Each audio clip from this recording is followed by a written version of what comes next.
Welcome to Military Spouse World 1-to-1, a weekday podcast featuring a military family shaker and mover, helping you navigate this amazing chapter in life.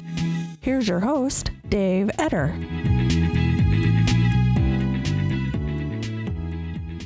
In this episode of Spouse World 1-to-1, we meet Cara Loken. She is the 2016 Armed Forces Insurance National Guard Spouse of the Year. She is also the founder of the Nebraska Arts for Vets and Caregivers, a TBI PTSD therapy solution for veterans suffering from those disorders and the caregivers who take care of them. She's also going to tell us a little bit more about a surprise, so listen to the end. Hello, Cara. How are you doing? I'm good. How are you? Outstanding. It's raining today, too, so. And here I am in Germany. How's the weather there?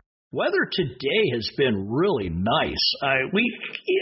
German weather, it's either rains or it's sunny, it's cold or it's not, or it's foggy or it's not. This is the land of the fairy tales. I mean, all of Cinderella's castle is here. A few other castles are here. Lots of castles are here. This is, after all, they call it the fatherland, so it's a whole lot of fun. But Nebraska is wide open plains and, the cornfields. Cornfields.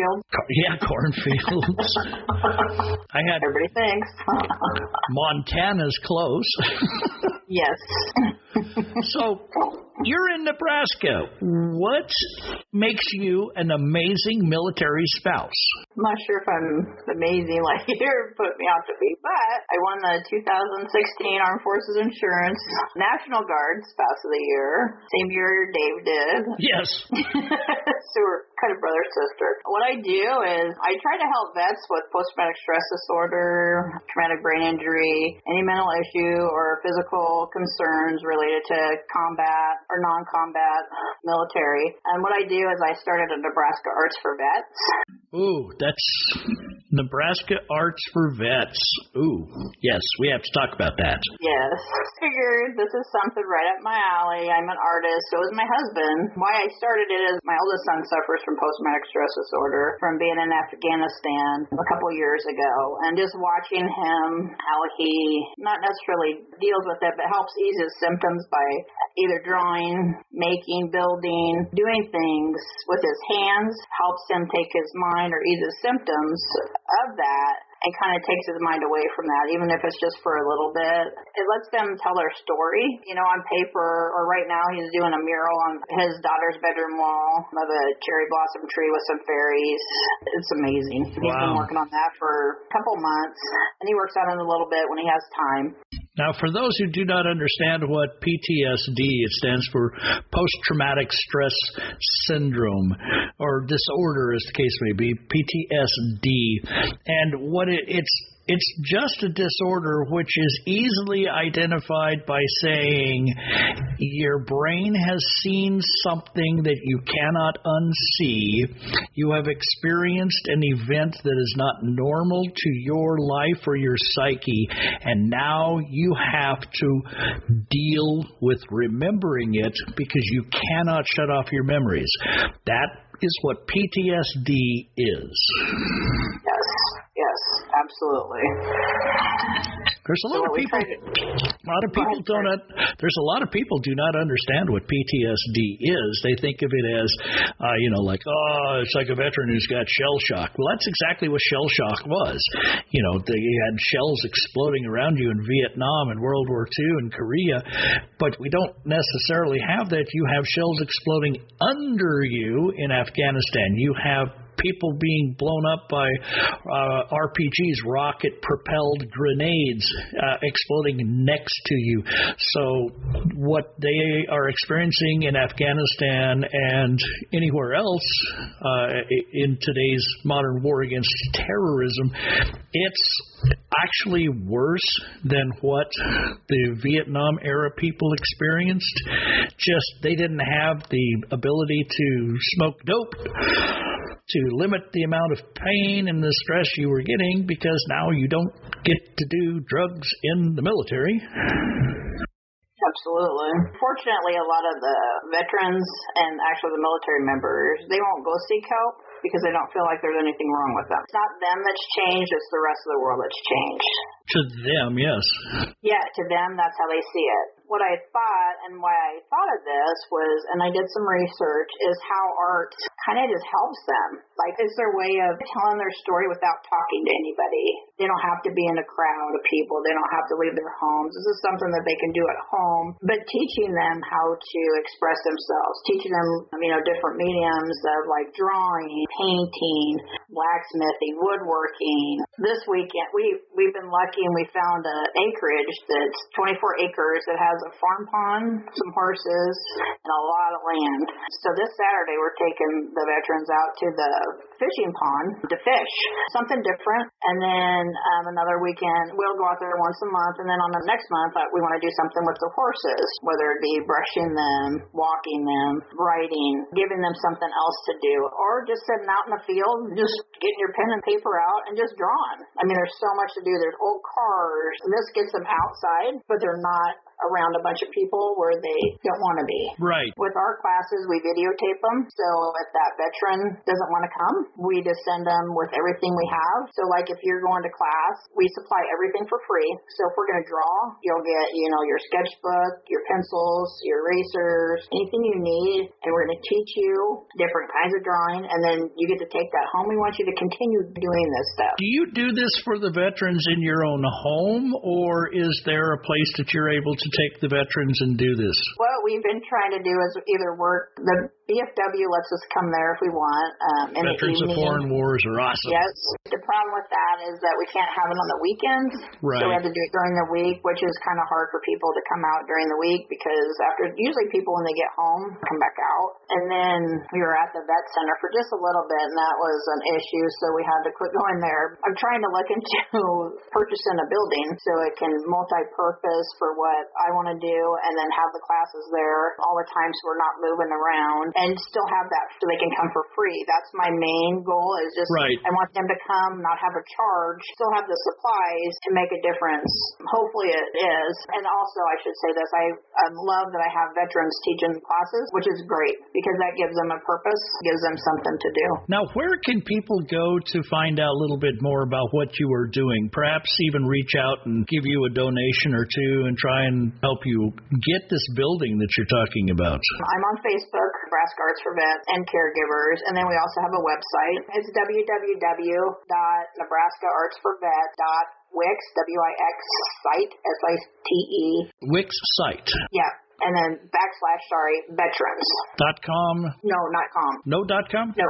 And if you go to the Facebook page and you find us on there, all that information is on there, and that'll send you directly to our website. Our website usually has the same amount of information as our Facebook page. I do have somebody actually now that's wise enough to do that, and I'm grateful that they'll come in and do that for free and keep up our website for us. So it'll have all the classes. You can donate on our website, through our website. We ask for art supplies, monetary donations, you name it. We don't turn anything away. We'll gladly take whatever. Have you started a GoFundMe by chance? No, I have not. Have you thought about doing a GoFundMe? No, I have not.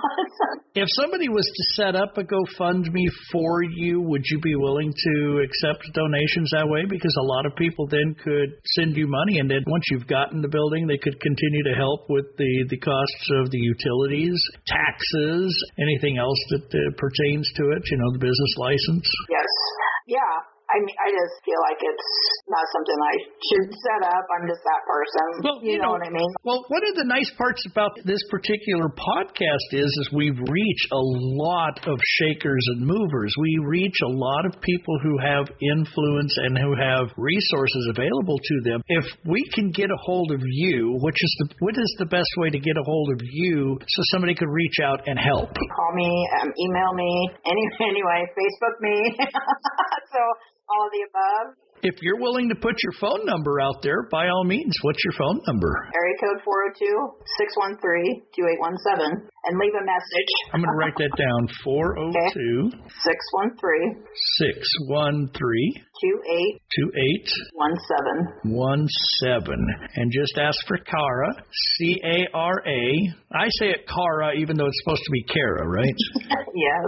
I know. It's just a weird thing. All right. But you can do that. They know it's for Nebraska Arts for Vets and caregivers. You have caregivers. Tell me about that part. I've been, twice a year, I'm going to do caregiver classes where we teach. I just did a little small retreat, spa day for them, and they loved it. It was just giving them that little bit of downtime that they needed to have themselves be pampered instead of taking care of everybody else, taking care of their veteran or whoever and their kid. You know, they have a lot on their plate. They just need some downtime. So what we did, we kind of spoiled them. We did their nails, their hair, crafting, kind of taught them how to take care of themselves, and they want to do more. So we're going to start doing it at least maybe more than twice a year. We're going to start doing it maybe 4 or 5 times a year. Wow. Which would be the same. It'll be like teaching them different technique, different arts and that kind of stuff. I've also been asked to take over, it was called Women of Warriors Retreat, which was a 3-day retreat for them. The people that were doing it are now not doing it anymore. And because I've done that little spa day, they wanted me to take it over because they liked what I did. So now in September, we're going to have a 2-day retreat, and it's going to be just what they want to do, what they want to have. They want to learn how to meet other people just like them, hear from people that's been through things that they're going through. They see that they're not alone. Yes, they don't want to have, not that therapy is not good. I don't ever discourage that. I wish they would, but they've been having people that are therapists talk to them, telling them what to do. They know what they can do, what they should do. They just want to meet other people that are like them. They want to hear people's, I want to say their real stories, not necessarily their success stories, but how other people are dealing with the same thing they are. Maybe they can take those ideas and use them in their own life. They call that best practices, best practice. Yeah, and they want to be pampered, and I get it. I mean, I didn't live with my son, but it was draining even being away from him, but in the same town and not being able to do anything. Once it really takes off, I mean, you've been asked to take on more and more responsibilities, and there's something that you have to remember is you also are going to develop into a position where you're going to have to take care of a lot of admin, so there's going to be a lot more people involved with you. You're doing more cool stuff. You've got something else you're doing. What is that? I've got some upcoming projects that I've been able to work with some fantastic other spouses, military spouses, and hopefully Dave will have me back on and we can talk way more about that. Do some with another project with some kids, which I'm super excited about. Ooh, a kid's book? Yeah. I love kids' books. I know. And then it's going to be fun. The kids' book is going to be fun, lighthearted, as funny as we can make it. So that will be hopefully coming out maybe September. Ooh. But yeah, that one, that's in the works. So that's pretty fun. And the other one is almost ready to go. So I can't wait. Cara, thank you very much for joining us on Spouse World 1-to-1. It has been a pleasure to get to know you and get to know a little bit more about you. What's an email address that people can get a hold of you with? NebraskaArtsForVets@gmail.com. Oh, that's easy. Thank you so much for having me on. I appreciate you letting me talk about my Arts for Vets. It's like I said, it's close to my heart. If it can help one person, then I've helped one person. Thank you. Thank you so much for having me on. You bet. Bye-bye. Bye. Military Spouse World 1-to-1 is a BDE Productions podcast. The views and opinions of the host or any of the guests are not that of BDE Productions or sponsors. Be sure to like this episode and subscribe to Spouse World 1-to-1.